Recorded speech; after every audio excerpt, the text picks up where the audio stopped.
இன்று வெயில் ரொம்ப அதிகம். ஒரு குளிர்ந்த மாம்பழ ஜூஸ் செய்து குடிப்போமா? முதல்ல பாட்டு போடுவோம்.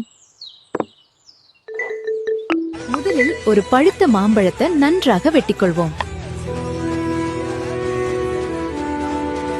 இப்போது இந்த இனிப்பான மாம்பழத்தை மிக்ஸியில போடலாம்.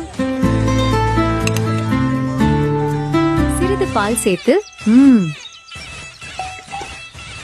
நல்லா அரைத்துக் கொள்ளலாம்.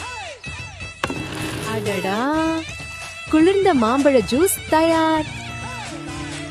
இந்த வெயிலுக்கு இதை விட நல்ல குளிர்ச்சி வேணுமா? இதோ மாம்பழ ஜூஸ். நம்ம எல்லாரும் சேர்ந்து குடிப்போமா? வாவ், ரொம்ப ருசி. அம்மா, இது சூப்பர். அடுத்து என்ன சமையல் செய்யலாம்? கமெண்ட்ல சொல்லுங்க.